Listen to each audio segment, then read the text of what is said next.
ಕೇಸ್ನ ಇನ್ವೆಸ್ಟಿಗೇಷನ್ ನಡೀತಾ ಇದೆ ಅಂಡ್ ಇಲ್ಲಿ ನಾನು PSI ಯೋಗೇಶ್ ಅವ್ರ ಬಗ್ಗೆ ಅಂತೂ ಮೆನ್ಷನ್ ಮಾಡಲೇಬೇಕು. ಈ ಪೊಲೀಸ್ ಆಫೀಸರು ಗೊತ್ತಿದ್ದು ಈ ತಪ್ಪನ ಮಾಡಿದ್ರು ಅಥವಾ ಗೊತ್ತಿಲ್ದೇನೆ ಈ ತಪ್ಪನ ಮಾಡಿದ್ರು ನನ್ಗಂತೂ ಗೊತ್ತಿಲ್ಲ. ಸೊ ಇವ್ರು ಏನ್ ಮಾಡ್ತಾರೆ ಅಂತಂದ್ರೆ ಸೌಜನ್ಯನ ಬಾಡಿನ ಪೋಸ್ಟ್ ಮಾರ್ಟಮ್ಗೆ ಕಳಿಸಿದಾಗ ಡಾಕ್ಟರ್ಸ್ ಹಂಗೋ ಹಿಂಗೋ ಮಾಡಿ ಇಂದ ಕೆಲವೊಂದು ಸ್ಪರ್ಮ್ ನ ಸ್ಯಾಂಪಲ್ಸ್ ಕಲೆಕ್ಟ್ ಮಾಡ್ತಾರೆ. ಅದನ್ನ ಅವರು PSI ಯೋಗೇಶ್ಗೆ ಕೊಟ್ಟು ಇದನ್ನ ವಿತಿನ್ 72 ಅವರ್ಸ್ ಒಳಗಡೆ ಇನ್ನೊಂದು ಲ್ಯಾಬ್ ಗೆ ಸಬ್ಮಿಟ್ ಮಾಡಿ ಅಂತ ತುಂಬಾ ಕ್ಲಿಯರ್ ಆಗಿ ಹೇಳ್ತಾರೆ. ಆದ್ರೆ PSI ಯೋಗೇಶ್ ಆ ಸ್ಪರ್ಮ್ ಸ್ಯಾಂಪಲ್ಸ್ ನ ವಿತಿನ್ 72 ಅವರ್ಸ್ ಒಳಗಡೆ ಲ್ಯಾಬ್ ಕಳ್ಸೋದಿರ್ಲಿ, ಅದನ್ನ 12 ದಿನ ಆದ್ಮೇಲೆ ಲ್ಯಾಬ್ ಕಳಿಸ್ತಾರೆ. ಅಷ್ಟೊತ್ತಿಗೆ ಆಲ್ರೆಡಿ ಆ ಸ್ಪರ್ಮ್ ಸ್ಯಾಂಪಲ್ಸ್ ಗೆಲ್ಲ ಫಂಗಸ್ ಹಿಡಿದು ಅದು ಅನ್ಫಿಟ್ ಫಾರ್ ಟೆಸ್ಟಿಂಗ್ ಅಂತ ಬರುತ್ತೆ. ಈಗ ನೀವೇ ಹೇಳಿ, ಎಂತ ಡಂಬೆಸ್ಟ್ ಪರ್ಸನ್ ಪೊಲೀಸ್ ಆಫೀಸರ್ ಆಗಿದ್ರು ಅವನ ಹತ್ರ ಒಂದು ಮರ್ಡರ್ ಕೇಸ್ ಬಂದಾಗ ಅವನ ಹತ್ರ ಇರೋ ಮೇನ್ ಸಾಕ್ಷಿನೇ, ಮೇನ್ ಎವಿಡೆನ್ಸ್ ಆ ಹುಡುಗಿಯ ಕಲೆಕ್ಟ್ ಆಗುವಂತಹ ಸ್ಪರ್ಮ್ ಸ್ಯಾಂಪಲ್ಸ್. ಸೊ ಅದನ್ನ ಮೊದಲು ಲ್ಯಾಬ್ ಕಳಿಸಿ ಅದನ್ನ ಐಡೆಂಟಿಫೈ ಮಾಡೋದು ಪೊಲೀಸ್ ಅವರ ಫಸ್ಟ್ ಡ್ಯೂಟಿ. ಆದ್ರೆ ಇಲ್ಲಿ PSI ಯೋಗೇಶ್ ಅವರು ಇದನ್ನೇ ಮರ್ತು ಹೋದ್ರು ಅಂತ ನೋಡಿ. ಯಾವುದೇ ಒಂದು ಕೇಸ್ ಅಲ್ಲಿ ಪೊಲೀಸ್ ಅವರು ಆದಷ್ಟು ಎವಿಡೆನ್ಸ್ ನ ಕಲೆಕ್ಟ್ ಮಾಡೋದಕ್ಕೆ ಟ್ರೈ ಮಾಡ್ತಾರೆ. ಆದ್ರೆ ಈ ಒಂದು ಕೇಸ್ ಅಲ್ಲಿ ಮಾತ್ರ ಪೊಲೀಸ್ ಅವರು ಎವಿಡೆನ್ಸ್ ನ ಕಲೆಕ್ಟ್ ಮಾಡೋ ಬದಲಾಗಿ ಎವಿಡೆನ್ಸ್ ನ ಡಿಸ್ಟ್ರಾಯ್ ಮಾಡೋದ್ರಲ್ಲಿ ಮುಂದೆ ಇದ್ರು. ಅಷ್ಟೇ ಅಲ್ಲದೆ ಈ ಪೊಲೀಸ್ ಆಫೀಸರ್ ಸೇರ್ಕೊಂಡು ಸಂತೋಷ್ ರಾವ್ಗೆ ಸೆಲ್ ಅಲ್ಲಿ ಎಂತ ಟಾರ್ಚರ್, ಎಂತ ಹಿಂಸೆ ಕೊಡ್ತಾರೆ ಅಂದ್ರೆ ನೆನ್ಸ್ಕೊಂಡ್ರೆ ಮೈ ಜುಮ್ ಅನ್ನುತ್ತಾ. ಹೊಡಿಯೋದು, ಕೆಟ್ಟದಾಗ ಬೈಯೋದು, ಇದೆಲ್ಲ common. Most brutal part is Santosh ರಾವ್ನ ಪ್ಯಾಂಟ್ ಬಿಚ್ಚಿ ಅವನ ಪ್ರೈವೇಟ್ ಪಾರ್ಟ್ ಮೇಲೆ ಬಿಸಿ ಬಿಸಿ ಕುದೀತಾ ಇರುವಂತಹ ನೀರ್ ಚಲ್ತಾರ. ಈ ಕ್ರೈಮ್ ನೀನೇ ಮಾಡಿದ್ಯಾ ಅಂತ ಒಪ್ಕೋ, ಇಲ್ಲ ಅಂತಂದ್ರೆ ನಿನ್ನ ಸೆಲ್ ಒಳಗಡೆನೆ ಸಾಯಿಸ್ಬಿಡ್ತೀವಿ, ನಿನ್ನ ತಂದೆ ತಾಯಿ ಎಲ್ರು ಸಾಯಿಸ್ಬಿಡ್ತೀವಿ ಅಂತ ಬ್ಲಾಕ್ ಮೇಲ್ ಮಾಡ್ತಾರ. ನೋಡಿ, ಸಂತೋಷ್ ರಾವ್ ಜಾಗದಲ್ಲಿ ನನ್ನಂತ ನಿಮ್ಮಂತ ನಾರ್ಮಲ್ ಪರ್ಸನ್ ಯಾರಾದ್ರೂ ಇದ್ದಿದ್ರೆ ಪೊಲೀಸ್ ಅವರು ಕೊಡ್ತಿರುವಂತಹ ಹಿಂಸೆನ ತಡ್ಕೊಳಕ್ಕಾಗದೆ ಆ ಕ್ರೈಮ್ ಮಾಡಿಲ್ಲ ಅಂದ್ರೂ ಮಾಡಿದೀನಿ ಅಂತ ಒಪ್ಕೊಬಿಡ್ತಾ ಇದ್ವಿ. ಆದ್ರೆ ಸಂತೋಷ್ ರಾವ್ ಮೆಂಟಲಿ ಇಲ್ಲಿರೋದೇ ಅವನ್ಗೆ ಅಡ್ವಾಂಟೇಜ್ ಆಗೋಯ್ತು. ಪೊಲೀಸ್ಗಳು ಸಂತೋಷ್ ರಾವ್ಗೆ ಎಷ್ಟೇ ಹೊಡೆದ್ರು, ಎಷ್ಟೇ ಬೈದ್ರು, ಎಷ್ಟೇ ಬ್ಲಾಕ್ ಮೇಲ್ ಮಾಡಿದ್ರು ಸಂತೋಷ್ ರಾವ್ ಬಾಯಲ್ಲಿ ನಾನ್ ಈ ಕ್ರೈಮ್ ನ ಮಾಡಿಲ್ಲ ಅಂತಾನೆ ಬರುತ್ತೆ ಹೊರತು ಆ ಕ್ರೈಮ್ ನ ಅವನು ಒಪ್ಕೊಳ್ಳೋದೇ ಇಲ್ಲ. ದೆನ್ ಕೋರ್ಟ್ ಟ್ರಯಲ್ಸ್ ಸ್ಟಾರ್ಟ್ ಆಗುತ್ತೆ. ಈ ಕ್ರೈಮ್ ನ ಸಂತೋಷೇ ಮಾಡಿದಾನೆ ಅಂತ ಸೌಜನ್ಯ ಕಡೆಯ ಲಾಯರ್ ವಾದ ಮಾಡ್ತಾನೆ.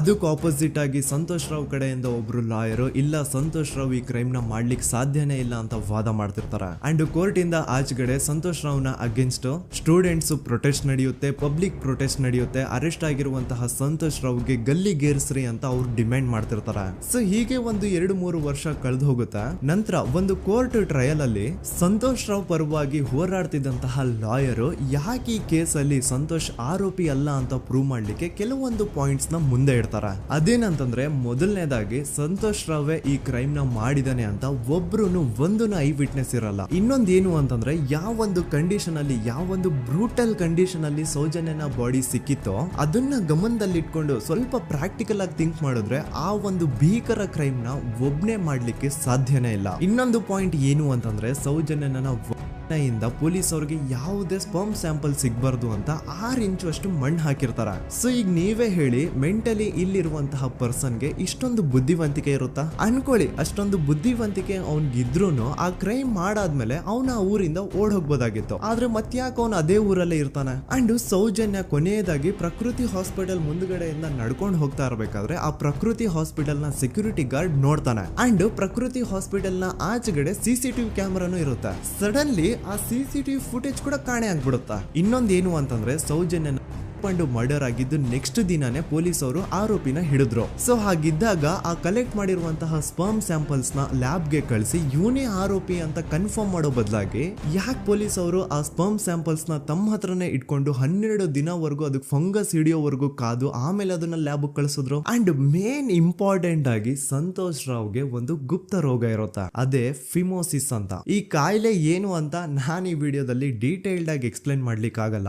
ಜಸ್ಟ್ ತಿಳ್ಕೊಳ್ಳಿ, ಈ ಒಂದು ಕಾಯಿಲೆ ಇರೋರು ಇಂಟಿಮಸಿ ಮಾಡ್ಲಿಕ್ಕೆ ಆಗಲ್ಲ. ಇನ್ ಕೇಸ್ ಮಾಡಿದ್ರು ಅವರು ಸುಖ ಅಲ್ಲ ನರಕ ಕಾಣ್ತಾರ. ಸೊ ಇಷ್ಟೆಲ್ಲ ವ್ಯಾಲಿಡ್ ಪಾಯಿಂಟ್ಸ್, ಇಷ್ಟೆಲ್ಲ ಫ್ಯಾಕ್ಟ್ಸ್ ಕಣ್ ಮುಂದೆ ಇರ್ಬೇಕಾದ್ರೆ ಸ್ಟಿಲ್ ಪೊಲೀಸ್ ಅವರು ಯಾಕೆ ಈ ಕ್ರೈಮ್ ನ ಸಂತೋಷ್ ರಾವೇ ಮಾಡಿದಾನೆ ಅಂತ ಇವನ್ ಹಿಂದೆ ಬಿದ್ದಿದ್ದಾರೆ. ಯಾಕೆ ಅವರು ಈ ಕ್ರೈಮ್ ಇವನ್ ಬಿಟ್ರೆ ಬೇರೆ ಯಾರಾದ್ರೂ ಮಾಡಿರ್ಬೋದಲ್ಲ ಅಂತ ಆ ಆಂಗಲ್ ಅಲ್ಲಿ ಇನ್ವೆಸ್ಟಿಗೇಷನ್ ಮಾಡ್ತಿಲ್ವಲ್ಲ ಅಂತ ಪೊಲೀಸ್ ಅವರ ಇನ್ವೆಸ್ಟಿಗೇಷನ್ ಮೇಲೆ ಈಗ ಕ್ವಶನ್ ಬರುತ್ತೆ. So after hearing all of this ಎಲ್ಲರಿಗೂ ಈಗ ಪೊಲೀಸ್ ಅವರ ಇನ್ವೆಸ್ಟಿಗೇಷನ್ ಇನ್ವೆಸ್ಟಿಗೇಷನ್ ಮೇಲೆ ಡೌಟ್ ಬರುತ್ತೆ. ಅಂಡ್ ಈವನ್ ಸೌಜನ್ಯ ಅವ್ರ ಮನೆಯವರು ಕೂಡ ನಿಜವಾದ ಆರೋಪಿ ಸಂತೋಷ್ ಅಲ್ಲ ಅಂತ ತಮ್ಮ ಅಭಿಪ್ರಾಯನ ವ್ಯಕ್ತಪಡಿಸ್ತಾರೆ. ಆಗ ಅಲ್ಲಿವರೆಗೂ ಸಂತೋಷ್ ರಾವ್ನ ಗಲ್ಲಿಗೇರಿಸಿ ಅಂತ ಏನು student protest and public protest ಎಲ್ಲ ನಡೀತಾ ಇತ್ತು, ಈಗ ಅದೆಲ್ಲ ನಿಂತು ಹೋಗಿ ಎಲ್ಲಾ ಹೇಟ್ರೇಡ್ ಪೊಲೀಸ್ ಅವ್ರ ಕಡೆಗೆ ಹೋಗುತ್ತೆ. ಪೊಲೀಸ್ ಅವರು ಈ ಕೇಸಲ್ಲಿ ಕರಪ್ಟ್ ಆಗಿದ್ದಾರೆ, ಪೊಲೀಸ್ ಅವರೇ ಸತ್ಯ ಮುಚ್ಚಿಡ್ಲಿಕ್ಕೆ ಟ್ರೈ ಮಾಡ್ತಿದ್ದಾರೆ. ಹಾಗಾಗಿ ಈ ಕೇಸ್ ನ ಇನ್ ಮುಂದೆ ಪೊಲೀಸ್ ಅವರಲ್ಲದೆ ಸಿಬಿಐ ಅವರು ಇನ್ವೆಸ್ಟಿಗೇಷನ್ ಮಾಡಬೇಕು, ಈ ಕೇಸ್ ನ ಸಿಬಿಐ ಒಪ್ಸಿ ಅಂತ ಅಗೇನ್ ಪ್ರೊಟೆಸ್ಟ್ ಗಳು ಸ್ಟಾರ್ಟ್ ಆಗ್ತವೆ. ಸೊ ಧರ್ಮಸ್ಥಳದಲ್ಲಿ ಇಷ್ಟೊಂದು ಹೋರಾಟಗಳಾಗ್ತಿದಾವೆ, ಒಬ್ಳು ಹುಡುಗಿ ಜೊತೆ ಇಷ್ಟೊಂದು ಅನ್ಯಾಯ ಆಗಿದೆ, ಆದ್ರೂ ಸಹ ಧರ್ಮಾಧಿಕಾರಿ ಏನು ಮಾತೇ ಆಡ್ತಿಲ್ವಲ್ಲ ಈ ಹುಡುಗಿ ಬಗ್ಗೆ ಅಂತ ಜನರು ಪ್ರಶ್ನೆ ಮಾಡಿದಾಗ ಆಗ ಧರ್ಮಾಧಿಕಾರಿನೂ ಜನರು ಮುಂದೆ ಬಂದ್ಬಿಟ್ಟು ಈ ಕೇಸ್ ನ ಸಿಬಿಐ ಒಪ್ಸಿ ಅಂತ ಹೋರಾಟ ಮಾಡ್ತಾರ. ನಂತರ ಈ ಒಂದು ಕೇಸು ಪೊಲೀಸ್ ಅವರಿಂದ ಸಿಬಿಐ ಕೈಗೆ ಹೋಗುತ್ತೆ. ಸಿಬಿಐ ಕೈಗೆ ಹೋಗಿದ ತಕ್ಷಣ ಇಲ್ಲೇನು ಸತ್ಯ ಹೊರಗೆ ಬಂದಿಲ್ಲ.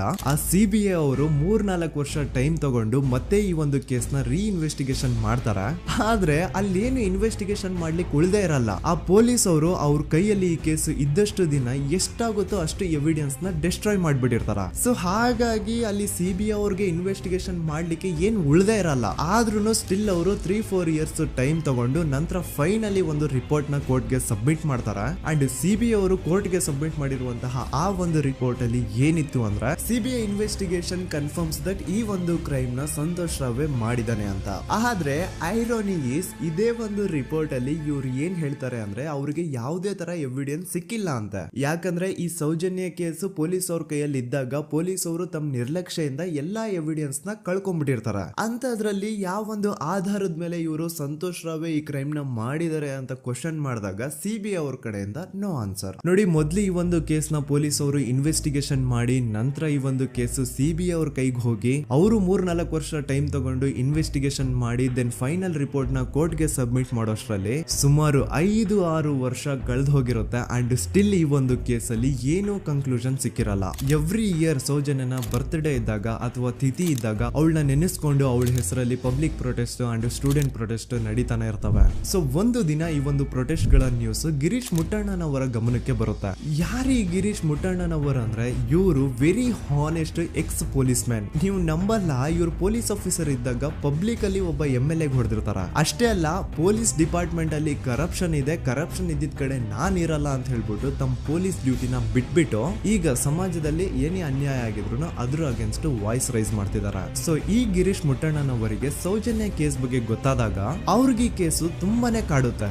ಅಲ್ಲ, ಇಷ್ಟೊಂದು ವರ್ಷಗಳಾಗೋಯ್ತು ಆ ಹುಡುಗಿ ಜೊತೆ ಅನ್ಯಾಯ ಆಗಿ, ಸ್ಟಿಲ್ ಈ ಒಂದು ಕೇಸ್ ನ ಕನ್ಕ್ಲೂಷನ್ ಸಿಕ್ತಿಲ್ವಲ್ಲ, ಏನ್ ನಡೀತಿದೆ ಧರ್ಮಸ್ಥಳದಲ್ಲಿ ಅರ್ಥ ಆಗ್ತಿಲ್ವಲ್ಲ ಅಂತ ಈ ಗಿರೀಶ್ ಅವರು ತಮ್ಮ ಹಳೆ ಪೊಲೀಸ್ ಕಾಂಟ್ಯಾಕ್ಟ್ಸ್ ನ ಯೂಸ್ ಮಾಡ್ಕೊಂಡು ಆ ಸೌಜನ್ಯ ಕೇಸ್ ಫೈಲ್ ನ ಒಂದು ಕಾಪಿನ ತಮ್ಮ ಹತ್ರ ತರಿಸ್ಕೋತಾರ. ಆ ಒಂದು ಕೇಸ್ ಫೈಲ್ ಅಲ್ಲಿ ಸೌಜನ್ಯ ಬಗ್ಗೆ ಅಷ್ಟೇ ಅಲ್ಲದೆ ಸಂತೋಷ್ ರಾವ್ ಬಗ್ಗೆನೂ ಇನ್ಫಾರ್ಮೇಶನ್ ಇರುತ್ತೆ. ಅಂಡ್ ಗಿರೀಶ್ ಅವರು ಸಂತೋಷ್ ಬಗ್ಗೆ ಇರುವಂತಹ ಇನ್ಫಾರ್ಮೇಶನ್ ನೋಡ್ತಾ ಇರ್ಬೇಕಾದ್ರೆ ಅವರು ಒಂದು ವಿಷಯನ ನೋಟಿಸ್ ಮಾಡ್ತಾರ. ಅದೇನಂತಂದ್ರೆ ಪೊಲೀಸ್ ಅವರು ಸಂತೋಷ್ ರಾವ್ನ ಬರೀ ಸೌಜನ್ಯ ಕೇಸಲ್ಲಿ ಒಂದೇ ಫಿಟ್ ಮಾಡಿರಲ್ಲ, ಸೌಜನ್ಯ ಸಾಯೋಕ್ಕಿಂತ 20 ದಿನ ಹಿಂದೆ ಧರ್ಮಸ್ಥಳದಲ್ಲೇ ನಡೆದಿರುವಂತಹ ಒಂದು ಕ್ರೈಮ್ ಅಲ್ಲಿನೂ ಸಹ ಸಂತೋಷ್ ರಾವೇ ಆರೋಪಿ ಅಂತ ಮೆನ್ಷನ್ ಮಾಡಿರ್ತಾರ. ಸೊ ಸೌಜನ್ಯ ಕೇಸ್ ಬಿಟ್ಟು ಆ ಇನ್ನೊಂದು ಕೇಸ್ ಯಾವುದು, ಅದಕ್ಕೂ ಸಂತೋಷ್ಗೂ ಏನ್ ಸಂಬಂಧ, ಅದ್ರಲ್ಲಿ ಯಾಕೆ ಸಂತೋಷ್ನ ಪೊಲೀಸ್ ಅವರು ಫಿಟ್ ಮಾಡಿದ್ರು ಅಂತ ಪ್ರತಿಯೊಂದು ಹೇಳ್ತೀನಿ. ಆದ್ರೆ ನಾನಿಲ್ಲಿ ಯಾರ್ದು ರಿಯಲ್ ನೇಮ್ಸ್ ನ ಬಳಸಲ್ಲ. ಯಾಕಂದ್ರೆ ಮುಂದೆ ಕೇಸಲ್ಲಿ ತುಂಬಾ ದೊಡ್ಡ ಪವರ್ಫುಲ್ ವ್ಯಕ್ತಿಗಳ ಹೆಸರುಗಳು ಬರ್ತವೆ. ಅಂಡ್ ನನ್ ವಿಡಿಯೋ ಯೂಟ್ಯೂಬ್ ಇಂದ ಡಿಲೀಟ್ ಆಗೋದು ನನ್ಗೆ ಇಷ್ಟ ಇಲ್ಲ. ಹಾಗಾಗಿ ನಾನಿಲ್ಲಿ ಯಾರ್ದು ರಿಯಲ್ ನೇಮ್ಸ್ ನ ಬಳಸ್ತಿಲ್ಲ. ಬಟ್ ಯಾರ ಬಗ್ಗೆ ಹೇಳ್ತಿದ್ದೀನಿ ಅಂತ ಒಂದ್ ಸ್ವಲ್ಪ ನೀವೇ ಅರ್ಥ ಮಾಡ್ಕೊಳ್ಳಿ.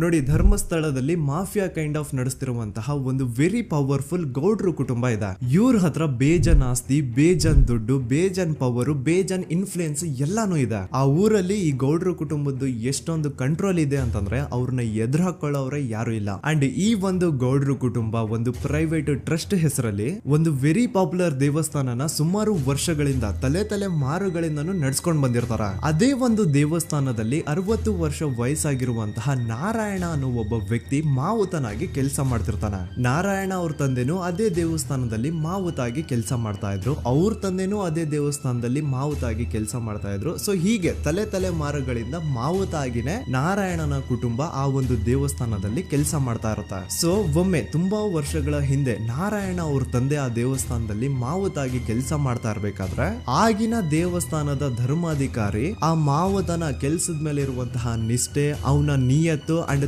ತಲೆಮಾರುಗಳಿಂದ ಅವರು ದೇವಸ್ಥಾನಕ್ಕೆ ಸಲ್ಲಿಸ್ತಿರುವಂತಹ ಸೇವೆನ ಮೆಚ್ಚಿ ಆ ಧರ್ಮಾಧಿಕಾರಿ ಆ ನಾರಾಯಣ ಅವ್ರ ತಂದೆ ಆ ಮಾವುತನಿಗೆ ಒಂದು ಜಮೀನ ಕೊಡ್ತಾರೆ ಆಸ್ ಎ ಗಿಫ್ಟ್ ಆಗಿ. ಸೊ ಈಗ ಫ್ಲಾಶ್ ಬ್ಯಾಕ್ ಇಂದ ಒಂದ್ ಸ್ವಲ್ಪ ಮುಂದೆ ಬರುವ 2010-11ರಲ್ಲಿ ಯಾವೊಂದು ಜಮೀನ ಆಗಿನ ಧರ್ಮಾಧಿಕಾರಿ ನಾರಾಯಣ ಅವ್ರ ತಂದೆಗೆ ಆಸ್ ಎ ಗಿಫ್ಟ್ ಆಗಿ ಕೊಟ್ಟಿದ್ರು, ಈಗ ನಾರಾಯಣ ಅವ್ರ ತಂದೆ ಸತ್ ಹೋಗಿ ಆ ಒಂದು ಜಮೀನು ನಾರಾಯಣ ಹೆಸರಿಗೆ ಆಗಿರುತ್ತೆ. ಅಂಡ್ ಆಗಷ್ಟೇ ಗೊತ್ತಾಗುತ್ತೆ ಆ ಜಮೀನ ವೆರಿ ಆಪೋಸಿಟ್ ಒಂದು ದೊಡ್ಡ ಹೈವೇ ಬರ್ತಿದೆ ಅಂಡ್ ಅದರಿಂದ ಜಮೀನ ರೇಟು 10 ಪಟ್ಟು ಜಾಸ್ತಿ ಆಗುತ್ತೆ ಅಂತ. ಸೊ ಈ ವಿಷಯ ಗೊತ್ತಾಗಿ ನೋಡಿ, ದಾನ ಮಾಡದಂತಹ ಧರ್ಮಾಧಿಕಾರಿ ಅಂತೂ ಸತ್ ಹೋದ್ರು, ಆದ್ರೆ ಅವ್ರ ಮುಂದಿನ ಪೀಳಿಗೆ ಅವ್ರಿಗೆ ಈ ಜಮೀನ್ ಮೇಲೆ ಕಣ್ಬಿದ್ದು ನಾರಾಯಣ ಅವ್ರ ಹತ್ರ ಆ ಜಾಗನ ವಾಪಸ್ ಕೇಳ್ತಾರ. ಆದ್ರೆ ನಾರಾಯಣ ಕೊಡಲ್ಲ. ಇಲ್ಲ, ನಾನ್ ಯಾಕೆ ಕೊಡ್ಲಿ, ನಮ್ ತಂದೆಯಿಂದ ಸಿಕ್ಕಿರುವಂತಹ ಜಮೀನ್ ಇದು, ನಮ್ ತಂದೆಯ ಕೊನೆ ಗುರುತು ಇದು ನನ್ನ ಹತ್ರ ಇರೋದು, ಸೊ ಇದನ್ನ ನಾನು ಯಾವುದೇ ಕಾರಣಕ್ಕೂ ಬಿಟ್ಕೊಡಲ್ಲ ಅಂತ ಆ ಗೌಡ್ರು ಕುಟುಂಬನ ನಾರಾಯಣ ಎದುರು ಹಾಕೋತಾರ. ಆಗ ಗೌಡ್ರು ಕುಟುಂಬದವ್ರಿಗೆ ಕೋಪ ಬಂದು ಅವ್ರೇನ್ ಮಾಡ್ತಾರೆ ಅಂದ್ರೆ, ನಾರಾಯಣ ಮನೆಗೆ ನೀರಿನ ಸಪ್ಲೈ ಇರುತ್ತಲ್ವಾ ಅದನ್ನ ಬಂದ್ ಮಾಡ್ತಾರ, ಎಲೆಕ್ಟ್ರಿಸಿಟಿ ಸಪ್ಲೈನು ಕಟ್ ಆಫ್ ಮಾಡ್ತಾರ, ಊರಲ್ಲಿರುವಂತಹ ಎಲ್ಲಾ ಚರಂಡಿಗಳನ್ನ ಕ್ಲೀನ್ ಮಾಡಿ ಆ ಕಸ ಏನಿರುತ್ತೋ ಅದನ್ನ ತಂದು ನಾರಾಯಣ ಮನೆ ಮುಂದೆ ಹಾಕ್ತಾರ. ಇಷ್ಟೇ ಅಲ್ಲ, ನಾರಾಯಣ ಅವ್ರ ಹೆಂಡತಿ ಮಕ್ಕಳು ಎಲ್ಲಾದ್ರೂ ಆಚೆ ಹೋಗ್ತಾ ಬರ್ತಾ ಇದ್ರೆ ಅವ್ರನ್ನ ಕೆಟ್ಟದಾಗ ಬೈಯೋದು, ಹೊಡ್ಕೊಳ್ಳೋದು, ಬಡ್ಕೊಳ್ಳೋದೆಲ್ಲ ಮಾಡ್ತಿರ್ತಾರ. ಇಷ್ಟೆಲ್ಲ ಆಗ್ತಾ ಇದ್ರು ಸ್ಟಿಲ್ ನಾರಾಯಣ ಮಾತ್ರ ಆ ಜಾಗನ ಬಿಟ್ಕೊಡಲ್ಲ. ಆ ಜಾಗದ್ಗೋಸ್ಕರ ನೀನ್ ಬೇಕಿದ್ರೆ ಇದನ್ನೆಲ್ಲ ಸಹಿಸ್ಕೊಂಡಿರಪ್ಪ, ನಮ್ ಕೈಲಂತೂ ಆಗಲ್ಲ ಅಂತ ನಾರಾಯಣನ ಹೆಂಡತಿ ಮಕ್ಕಳು ಅವನ್ನ ಬಿಟ್ಟು ಬೇರೆ ಊರಿಗೆ ಹೋಗ್ಬಿಡ್ತಾರ. ಈಗ ಮನೆಯಲ್ಲಿ ನಾರಾಯಣ ಅಂಡ್ 45 ವರ್ಷ ವಯಸ್ಸಿರುವಂತಹ ನಾರಾಯಣ ಅವ್ರ ತಂಗಿ ಯಮುನಾ ಅವ್ರು ಮಾತ್ರ ಇಬ್ರೇ ಇರ್ತಾ ಇದ್ರು. ಸೊ ಒಂದೊಳ್ಳೆ ಅವಕಾಶ ನೋಡ್ಕೊಂಡು 21 ಸೆಪ್ಟೆಂಬರ್ 2012 ಮನೆಯಲ್ಲಿ ನಾರಾಯಣ ಹಾಗೂ ಯಮುನಾ ಇರ್ಬೇಕಾದ್ರೆ ಯಾರೋ ಮನೆ ಒಳಗಡೆ ನುಗ್ಗಿ ನಾರಾಯಣನ್ಗೆ ಹೊಡೆದು ಯಮುನಾಗೂ ಸಹ ಹೊಡೆದು ನಂತರ ಅವಳು ಮಾಡಿ ದೆನ್ ನಾರಾಯಣ ಹಾಗೂ ಯಮುನನ ತಲೆನ ಒಂದು ರುಬ್ಬಗುಂಡಿಂದ ಚಚ್ಚಿ ಸಾಯಿಸ್ಬಿಡ್ತಾರ. ಈ ಕೊಲೆ ಆಗಿದ್ದು ಕಳ್ಳತನಗೋಸ್ಕರ ಅಂತ ಪೊಲೀಸ್ ಅವರು ತಮ್ಮ ರಿಪೋರ್ಟ್ ಅಲ್ಲಿ ಬರೀತಾರ. ಆದ್ರೆ ಪಾಯಿಂಟ್ ಏನ್ ಗೊತ್ತಾ, ಆ ಮನೇಲಿ ಒಂದ್ ಸ್ವಲ್ಪನೂ ಹಣ ಆಗ್ಲಿ ಅಥವಾ ಬಂಗಾರ ಆಗ್ಲಿ ಕಳ್ಳತನ ಆಗಿರಲ್ಲ. ಕಳ್ಳತನ ಆಗಿರೋದು ಕೇವಲ ಆ ಮೇನ್ ರೋಡ್ ಅಲ್ಲಿ ಇದ್ದಂತಹ ಪ್ರಾಪರ್ಟಿ ಪೇಪರ್ಸ್. ಎಂತ ಕೋಇನ್ಸಿಡೆನ್ಸ್ ನೋಡಿ, ಯಾವ ಒಂದು ಜಮೀನಿನ ಪತ್ರ ನಾರಾಯಣ ಮನೆಯಿಂದ ಕಳ್ಳತನ ಆಗಿದ್ವೋ ಅದೇ ಒಂದು ಜಮೀನಲ್ಲಿ 10 ವರ್ಷ ಆದ ನಂತರ ಒಂದು ದೊಡ್ಡ ಹೋಟೆಲ್ ಸ್ಥಾಪನೆ ಆಗುತ್ತೆ ಅಂಡ್ ಆ ಹೋಟೆಲ್ ನ ಇನಾಗ್ರೇಷನ್ ಗೆ ಚಿಕ್ಕ ಗೌಡ್ರು ಬರ್ತಾರ. ಸೊ ಈಗೇನು ನಾರಾಯಣ ಹಾಗೂ ಯಮುನನ ಕೊಲೆ ಆಗಿದ್ಯೋ ಇದಾಗಿದ್ದು 20 ದಿನ ಆದ್ಮೇಲೆ ಸೌಜನ್ಯ ಜೊತೆ ಅಂತ ನಿರ್ದಯ ಘಟನೆ ಆಗಿದ್ದು. ಸೊ ಪೊಲೀಸ್ ಅವರು ಸೌಜನ್ಯ ಕೇಸಲ್ಲಿ ಸಂತೋಷ್ ರಾವ್ನ ಫಿಟ್ ಮಾಡೋದಲ್ದೆ ಈ ಒಂದು ನಾರಾಯಣ ಹಾಗೂ ಯಮುನಾ ಕೇಸಲ್ಲೂ ಸಹ ಸಂತೋಷ್ ರಾವ್ನೆ ಫಿಟ್ ಮಾಡಿರ್ತಾರ. ಇಲ್ಲಿ ಡೇಟ್ಸ್ ನ ಸ್ವಲ್ಪ ನೆನ್ಪಿಟ್ಕೊಳ್ಳಿ. ನಾರಾಯಣ ಹಾಗೂ ಯಮುನನ ಕೊಲೆ ಆಗಿದ್ದು 21 ಸೆಪ್ಟೆಂಬರ್ 2012 ಅಂಡ್ ಸಂತೋಷ್ ರಾವ್ ಧರ್ಮಸ್ಥಳಕ್ಕೆ ಬಂದಿದ್ದು 9 ಅಕ್ಟೋಬರ್ 2012, 20 ದಿನ ಆದ್ಮೇಲೆ. ಸೊ ನಾರಾಯಣ ಹಾಗೂ ಯಮುನನ ಕೊಲೆ ಆದಾಗ ಊರಲ್ಲೇ ಇಲ್ದೆ ಎಲ್ಲೋ ಶೃಂಗೇರಿಯಲ್ಲಿ ಯಾವುದೋ ಒಂದು ಹೋಟೆಲ್ ಅಲ್ಲಿ ಕೆಲಸ ಮಾಡ್ತಿದ್ದಂತಹ ಸಂತೋಷ್ ರಾವ್ ಹೇಗೆ ಈ ಒಂದು ಕೇಸಲ್ಲಿ ಆರೋಪಿ ಆಗ್ತಾನೆ? ಸೊ ಇದೇ ಒಂದು ಪಾಯಿಂಟ್ ನ ನೋಟಿಸ್ ಮಾಡಿ ಗಿರೀಶ್ ಮುಟ್ಟಣ್ಣನವರು ಧರ್ಮಸ್ಥಳಕ್ಕೆ ಬಂದು ಸಂತೋಷ್ ನ ಲಾಯರ್ ಜೊತೆ ಡಿಸ್ಕಸ್ ಮಾಡ್ತಾರ. ದೆನ್ ಫೈನಲಿ ಏನೋ ತಪ್ಪು ಮಾಡದೆ ಸುಳ್ಳು ಆರೋಪಗಳಿಂದ ಕರಪ್ಟ್ ಪೊಲೀಸ್ ಆಫೀಸರ್ಸ್ ನ ಮಿಸ್ಲೀಡಿಂಗ್ ಇನ್ವೆಸ್ಟಿಗೇಷನ್ ಇಂದ ಸಂತೋಷ್ ರಾವ್ ತನ್ನ ಜೀವನದ 8-10 ವರ್ಷನ ಜೈಲಲ್ಲಿ ಕಳೆದು ಫೈನಲಿ ರಿಲೀಸ್ ಆಗ್ತಾನೆ. ಒಂಥರ ಈ ಕೇಸಿಂದ ಸಂತೋಷ್ ರಾವ್ನ ಇಡೀ ಲೈಫೇ ಸ್ಪಾಯ್ಲ್ ಆಗೋಯ್ತು. ಈಗ ಸಂತೋಷ್ ರಾವ್ ರಿಯಲ್ ಆರೋಪಿ ಅಲ್ಲ ಅಂತ ಕೋರ್ಟ್ ಅಲ್ಲಿ ಪ್ರೂವ್ ಆಯ್ತು. ಹಾಗಿದ್ರೆ ರಿಯಲ್ ಆರೋಪಿ ಯಾರು? ಪೊಲೀಸ್ ಅವರು ಯಾಕೆ ಕೇಸಲ್ಲಿ ಇಷ್ಟೊಂದು ಅನ್ಫೇರ್ ಇನ್ವೆಸ್ಟಿಗೇಷನ್ ಮಾಡಿದ್ರು? ಯಾರ ರಿಯಲ್ ಹೆಸರನ್ನ ಮುಚ್ಚಿಡ್ಲಿಕ್ಕೆ ಪೊಲೀಸ್ ಆಫೀಸರ್ಸ್ ಈ ಒಂದು ಕೇಸಲ್ಲಿ ಸಂತೋಷ್ ರಾವ್ನ ಸಿಗ್ಹಾಕ್ಸಿದ್ರು? ಇದೆಲ್ಲ ಥಿಂಕ್ ಮಾಡ್ತಾ ಹೋದ್ರೆ ನೋಡಿ, ಆ ಊರಲ್ಲಿ ಆ ಪೊಲೀಸ್ ಆಫೀಸರ್ಸ್ಗೆ ಲಂಚ ಕೊಡೋಷ್ಟು, ಒಂದು ಪೊಲೀಸ್ ಇನ್ವೆಸ್ಟಿಗೇಷನ್ ನ ಸ್ಟಾಪ್ ಮಾಡೋಷ್ಟು ಅಥವಾ ಇನ್ವೆಸ್ಟಿಗೇಷನ್ ನ ಮಿಸ್ಲೀಡ್ ಮಾಡೋಷ್ಟು ಇನ್ಫ್ಲುಯೆನ್ಸ್ ಆಗ್ಲಿ, ಪವರ್ ಆಗ್ಲಿ ಅಥವಾ ಮನಿ ಆಗ್ಲಿ ಊರಿನ ಗೌಡ್ರು ಹತ್ರ ಮಾತ್ರ ಇದ್ದಿದ್ದು. ಸೊ ಈಗ ಸಂಶಯದ ಮುಳ್ಳು ಗೌಡ್ರು ಕಡೆ ತಿರುಗುತ್ತಾ. ನೋಡಿ, ಪೊಲೀಸ್ ಅವರು ಸುಮ್ನೆ ಸಂತೋಷ್ ರಾವ್ನ ನಾರಾಯಣ ಹಾಗೂ ಯಮುನಾ ಕೇಸಲ್ಲಿ ಫಿಟ್ ಮಾಡಿದ್ರು. ಈಗ ಆ ಒಂದು ಕೊಲೆ ಪ್ರಕರಣಕ್ಕೂ ಸಂತೋಷ್ ರಾವ್ಗೂ ಏನು ಸಂಬಂಧನೇ ಇರ್ಲಿಲ್ಲ. ಹಂಗೆ ಥಿಂಕ್ ಮಾಡಿ, ನಾರಾಯಣ ಸತ್ರೆ ಅಥವಾ ಅವನ ತಂಗಿ ಯಮುನಾ ಸತ್ರೆ ಯಾರಿಗ ಅಡ್ವಾಂಟೇಜ್ ಆಗುತ್ತೆ? ಊರಿನ ಗೌಡ್ರಿಗೆ, ಯಾಕಂದ್ರೆ ಅವ್ರಿಗೆ ಜಮೀನ್ ಸಿಗುತ್ತಾ. ಸೊ ಈಗ ನಾರಾಯಣ ಹಾಗೂ ಯಮುನಾ ಕೇಸಲ್ಲಿ ಸಂತೋಷ್ ರಾವ್ ಆರೋಪಿ ಅಲ್ಲ ಅಂತ ಪ್ರೂವ್ ಆದ್ಮೇಲೆ ಹಾಗಿದ್ರೆ ಆ ಕೊಲೆ ಮಾಡ್ದವ್ರು ಯಾರು ಅಂತ ಹಾಗೆ ಥಿಂಕ್ ಮಾಡಿದ್ರೆ ಗಿರೀಶ್ ಮುಟ್ಟಣ್ಣನವರಿಗೆ ಆ ಊರಿನ ಗೌಡ್ರ ಮೇಲೆ ಡೌಟ್ ಬರುತ್ತೆ. ಅದೇ ಒಂದು ಡೌಟ್ ಅಲ್ಲಿ ಗಿರೀಶ್ ಮುಟ್ಟಣ್ಣನವರು ಮಹೇಶ್ ತಿಮ್ರೊಡ್ಡಿ ಅಂತ ಇನ್ನೊಬ್ರ ಜೊತೆ ಸೇರ್ಕೊಂಡು ಈ ಹಿಂದೆ ಆ ಒಂದು ಊರಲ್ಲಿ ಆ ಧರ್ಮಸ್ಥಳದಲ್ಲಿ ಈ ಊರಿನ ಗೌಡ್ರು ಯಾವ್ದ್ಯಾವ್ದೆಲ್ಲ ಕ್ರೈಮ್ ಗಳು ಮಾಡಿದಾರೆ ಅಂತ ಊರಿನ ಜನರಿಂದ ತಿಳ್ಕೊತಾರ. ನಂತರ ಆ ಊರಿನ ಜನ ಯಾವ್ದ್ಯಾವ್ದೆಲ್ಲ ಮ್ಯಾಟರ್ಸ್ ಹೇಳಿದ್ರು ಆ ಕೇಸ್ ಫೈಲ್ಸ್ ನೆಲ್ಲ ತಿರುಗಿಸಿ ಮುರುಗಿಸಿ ನೋಡಿದಾಗ ನೀವು ನಂಬಲ್ಲ, ಸೌಜನ್ಯ ಕೇಸ್ ಏನೇನು ಅಲ್ಲ, ಅದಕ್ಕಿಂತ ಭೀಕರ ಕೊಲೆಗಳು ಧರ್ಮಸ್ಥಳದಲ್ಲಿ ಆಗಿವೆ ಅಂಡ್ ಎಲ್ಲಾ ಕೊಲೆಗಳ ಹಿಂದೆ ಗೌಡ್ರು ಕುಟುಂಬದ್ದೇ ಕೈ ಇದೆ ಅಂತ ಎದ್ದು ಕಾಣಿಸುತ್ತೆ.